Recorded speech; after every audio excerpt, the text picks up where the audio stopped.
banyak hari ini orang tua yang sibuk pengen punya anak yang soleh, tapi mereka tidak sibuk menjadikan dirinya soleh. Iya kan? Banyak kita tuh pengen punya anak yang baik, pengen punya anak yang soleh, tapi kita lupa untuk menyolehkan diri kita sebagai orang tua.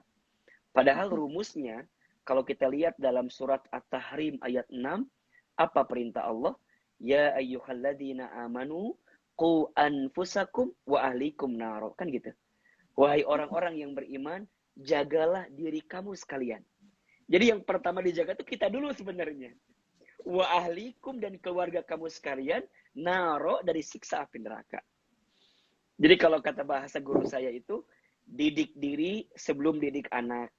Solehkan diri sebelum solehkan anak. Karena buah itu akan bagus hasilnya kalau akarnya juga bagus. Ya nggak sih? Ketika akarnya bagus, batangnya bagus, rantingnya bagus, daunnya bagus, maka buahnya pun akan bagus. Dan itu berangkat dari sosok ayah, sosok ibu, ya. Dan percayalah, bagi kita para ayah, jangan pernah jangan pernah menyerah saat kita mendapatkan ujian dari anak-anak kita. Karena memang anak itu kan, Mbak Nafila, teman-teman sekalian, moms, dads, ayah, bunda, anak itu di dalam kehidupan berpotensi ada 4 statusnya. Ada 4. Yang pertama, anak itu bisa menjadi perhiasan bagi keluarganya. Ya, al-malu wal banuna zinatul hayatid dunya.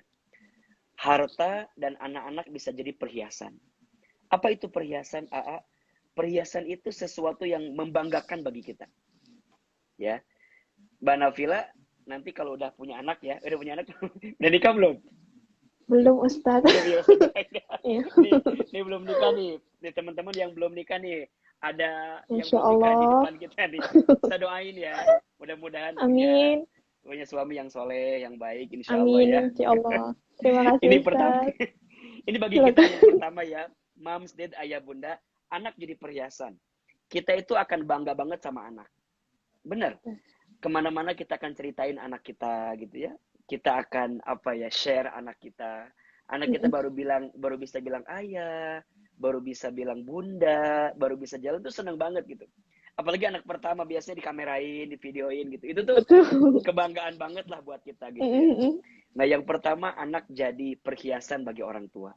Yang kedua, anak itu bisa jadi qurrata ayun. Apa itu qurrata ayun?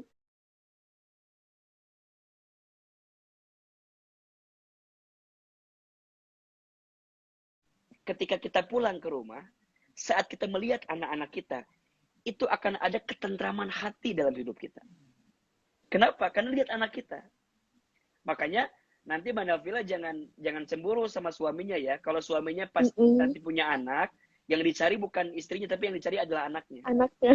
Iya, karena anak jadi qurrata ayun. Dan itu doa yang sering kali kita panjatkan ya. Rabbana hablana min azwajina wa dhurriyyatina qurrata ayun waj'alna lil muttaqina imama. Anak jadi penyejuk hati, penyejuk mata. Masya Allah. Tapi mohon maaf, Mbak Nafila, moms, dads, ayah, bunda, ada yang ketiga dan keempat. Nauzubillah, mudah-mudahan kita dijauhkan dari anak-anak yang seperti ini. Yang ketiga itu, anak itu bisa jadi ujian bagi orang tuanya. Jadi fitnah bagi orang tuanya. Mohon maaf ya, anaknya berbuat kesalahan di luar rumah. Yang dicari siapa biasanya? Orang tuanya. Orang tuanya, ayahnya. Orang akan nanya, Betul. ini anak siapa sih? Iya kan? Ayahnya siapa sih? Maka anak bisa jadi fitnah bagi orang tuanya. Innama amwalukum wa auladukum fitnah, kan? Anak jadi fitnah bagi orang tua. Dan yang keempat, naudzubillah, semoga Allah jauhkan dari kita, anak bisa jadi musuh bagi orang tuanya. Kita mendengar mungkin sekarang banyak berita ya, Mbak Nafila ya. Ada anak yang mohon maaf. Ada anak yang minta sesuatu sama ayahnya, tapi ayahnya nggak bisa. Kemudian anaknya itu mohon maaf membunuh ayahnya. Atau kemudian kemarin ada juga cerita di mana anak berani memenjarakan ibunya, memperkarakan ibunya. Karena satu perkara dan seterusnya. Anak itu berpotensi 4 status tadi. Anak jadi perhiasan, anak jadi qurrata ayun, penyejuk hati, penyejuk mata, anak jadi fitnah, anak jadi musuh. Tentu kita berharap anak kita menjadi perhiasan dan menjadi qurrata ayun. Tapi ternyata itu nggak bisa datang bim salah bim prok prok prok jadi apa gitu. Itu butuh proses, itu butuh pembelajaran, itu butuh ilmu, itu butuh tarbiyah. Dan sosok ayah memiliki peran yang sangat penting berada di situ. Kenapa? Karena ayah seorang pemimpin, ayah seorang pelindung, ayah seorang penentu arah daripada keluarga. Maka yang kudu banyak ngaji bukan hanya ibunya tapi ayahnya. Ya kan sekarang kan kalau rame ya mohon maaf ya kadang-kadang yang taklim rame itu ibu-ibu gitu ya. Ya padahal ayah itu Betul, punya Ustaz. peran yang luar biasa karena baiknya keluarga tergantung ayah, baiknya rumah tangga tergantung suami gitu. Nah maka insya Allah kalau bicara bagaimana posisi ayah dalam Al-Quran, Masya Allah, Masya Allah. Al-Quran itu menyampaikan bahwa peran ayah sangat luar biasa. Ayah sebagai kawam pemimpin, ayah sebagai pelindung, dan ayah juga penentu arah bagi keluarganya. Termasuk tadi karakter anak itu akan seperti apa tergantung ayahnya.